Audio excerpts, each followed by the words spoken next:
Assalamu alaikum. Good afternoon, everyone. Bismillahirrahmanirrahim. Ay ngasi wafam khara thamjage. Mayamna huzik Facebook ta sengdokpagi maram sengdok singjilana hairi sigi maram maduge si yamna wari si tetakna ina thamdragadi mayamna ay bunung sijaba singna yamna ingonda messenger dam di phone hang pasige ay ngamdre. Taseng na masigi se koi ngasi dagi sahi muki mamangda United Maitai Pangan Youth Organization gi inaugural program haitare office inaugural program ama irongda amadi kira nat competition amaga 7 days mamangda koi si media da kari da thadok tana form online da kai da thadok tana mayam gi kai doram ne koi si loina form si collection paisa no salo dana ko tana koi smain tawrubni adai matung da function ji lepe aduga publicity laure numitugi aduga mamang da function ji thingaktraga mamang da marakta ikoi gi kari gumba kra yena balai matam da pangal tem gi president masasi ga igori sanaki sanabadagi mahagna achauba threat mayam toraki ko threat si function ji even bomb lang salaga thugai ni phone ki halaki adure ko lai jai ngonda ko ado maina torako si dagi aisu matam du da dum kai matam du Delhi lai jai ko ai Manipur da sulai te ado last hour da makoina thingba da di aina haire dum police escort toroko isu ai police department da haijaraga function ji di pangthokrani na dum lai da bane adu bo ayuk ki pung 13 da hogodo function che jameto lolma irong na thingba thamaki adu bo ekoi olma da su kan haijaki function si chak charam dai da sakla sakpagumani masi tawbigano masi gi yamna ekoi gi jatu soya aduga matam du da chief guest si ekoi gi XMLA fazurahim no oiba phamni ado irong da poini XMLA je aduga kendra si gi su chahi tara kun jiran ti tawlai bi mahakna pham du da chief guest mahakna oirini ado ekoi XMLA fazurahim ji masamaksu function du folamni kai masu yoromni adu maino oikre laikre adu dagi aisi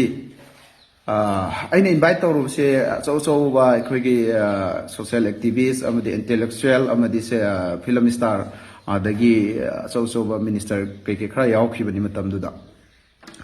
adu maina taw phangjan du thingjalak pada ai gi thamoi da pha thabangam da na aina wafam khara haiki bo wafam sida irongi jametol olmana karigumba phaba ama photau de na haiba wahaisi hairu bagi amadi kayuma phaba thabuk photau dia phaba thabuk tawbada thingi hairu bagi matam du da wahai haiki si haiki na ibu sengdo hai maram di aina phaba thabuk taw de haibasi olama da haiba itik nate matam du dai pha thaba ngam da na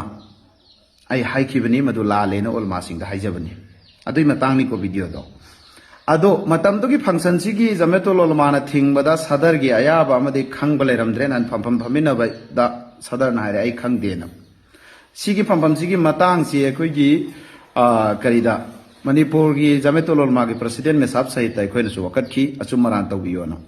adubo adum masigi ste inner roi si masi olma singa mana roi si ne khoi lai jaki antoga hojik su phanayam na ina sum masula la su alim singda ai yadre yas dinang taw si soire na alim sing na haibiba ai alhamdulillah hojik su la le hai gani toba taw jage alim singda la le haibada aigi amangba leiram moina khanjai maramdi alim singi mikup amagi aina makhoi gi iman ingonda yawu natte aduga nomitui function je akhoi gi maulana mohatamim misab abdul manana khwai gi hanba guest ki list laibani ai khoi gi function khuding makta umpio ge khoi alim na halin nangi sui khoi maulana ni na halan bani ai president famga dabni organization dugi nan ai famde ai khoi irong madarsa irong gi jameto lolma gi president alhas maulana siraz ahmad nadwi saikul hadis mahakna ikoi jameto lolma president nan han pam si president loibani chief guest na ikoi maulana ni no hen bani ko akoi yong pio da ikoi maulana bo yam respect tawje aduga ai maulana sibo a kind of mirani haijabadu ai ni ko aduna alim singai ke dong da challenge su tawjeroi aduga ai alim singda makhoi da i na wa haibi mathau su ta de aduga alim sing ai gi khada lei haibi mathau su ta de adubu ngasi pen da ba nungai ta ba mana aina singdoi ba aina la le hari se only olama khaktani aduga mathau maram khang da ba thut thal law ba organization निसागी drug awareness program पांथोकपदा थिंगिबा तौहंदरंगाई होनरिबा अदुंब club organization दai सेंगदो लाले हाइगदौ नते मियोय लाख अमोयगेरा अनि योयगेरा लिसिंग तरा होयगेरा खुलाई पाइगेरा पाइरोयगेरा रियाजुद्दीन बोगी मयुमना लांदबा मफमदा रियाजुद्दीन बोगी मयुमना लांदबा मफमदा नेवर एवर दा आई बो तौरोय लाले हाइजरो कापकेरा हाटकेरा मदो आई कछु खंदे बट अरान मफमददी जस्ट आई लाले हाइबा ngambani इकाई निगाई मचांग नते मदो आई सागे हैनबिनी आई खुदकता आई लाले हाइबा ngambani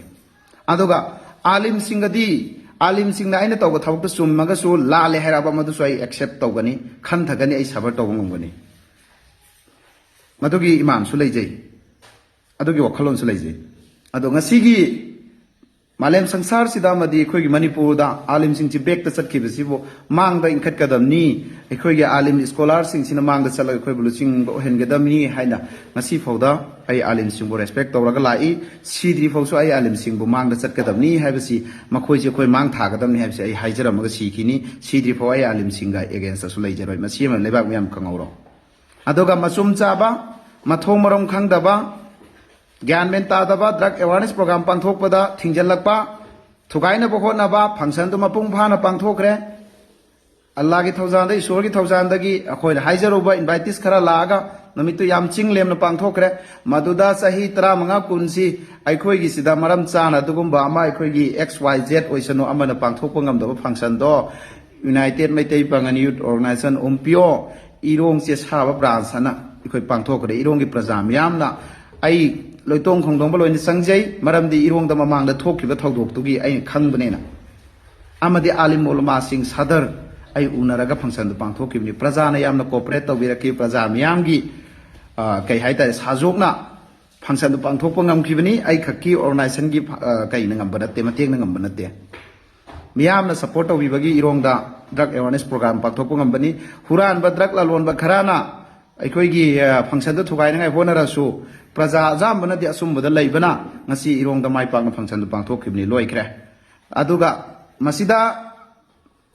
maulana alas alauddin social worker na chief guest oena ekhoigi adugi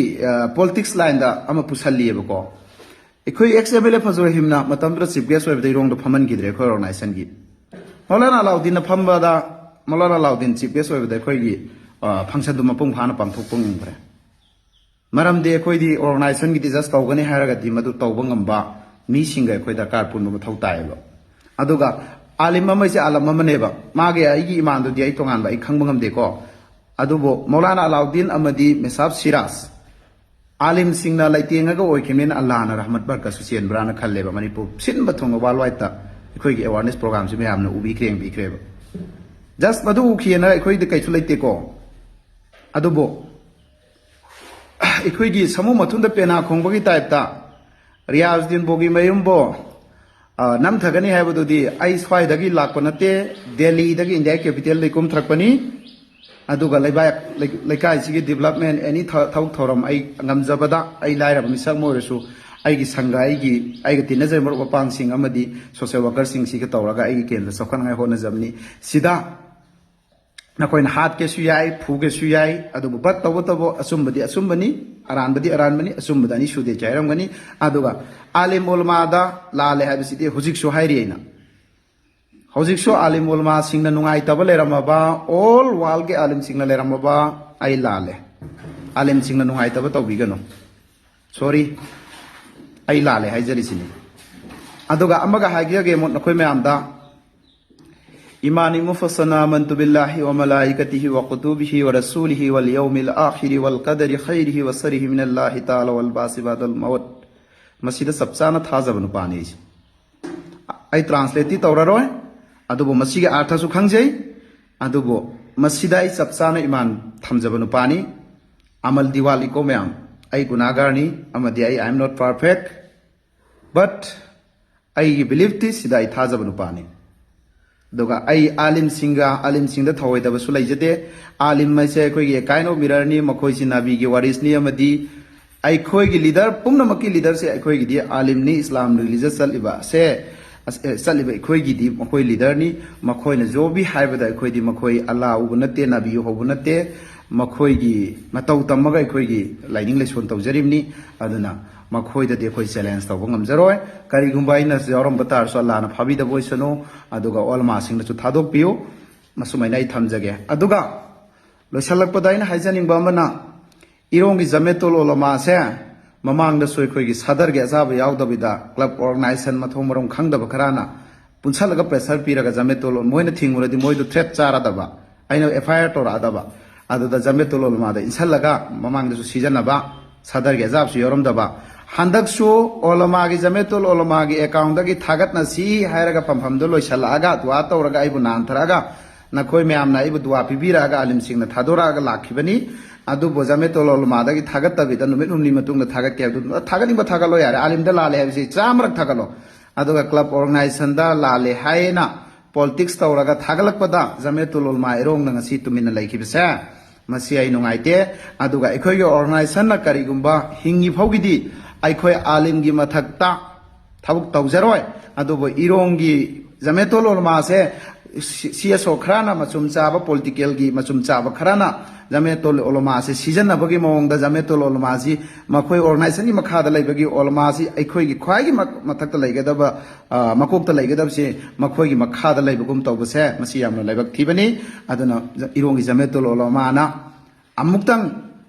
अना लाले हाइबगी मतंग और नखोई थागलैबा क्लब ऑर्गेनाइजेशन नुमितुगी सेंगदोई सेंगदोक्ते हाइबसिसु नखोइना हाइबिरागदी ख्वाइदि फगनी अदुगा ngasi aina thamjakriba wafam singse mayam soikiba lankiba yaursu ngakpigani adubu masi facts ni masigi proof evidence ekhoida su laijai makhata na awai khum sai tawbu pamjade adubu alim singbo ekhoi organization na nammaga satke haibagi wakhalse masi khannaroisi ekhoi organization su khanjaroi amadi manipur da lairiba Pangali silna pumna mangsu khanbigano alim se khoi nitrel oina thamchi makhoi ji political natra organization dai khoi use tawrosi afaba matam da moi bolai tengo hensi pham dogi moi ba saw sang moi du nai khoi athoiba mithung o hensi haibasi thamaga miyam dagi losinjari assalamu alaikum thank you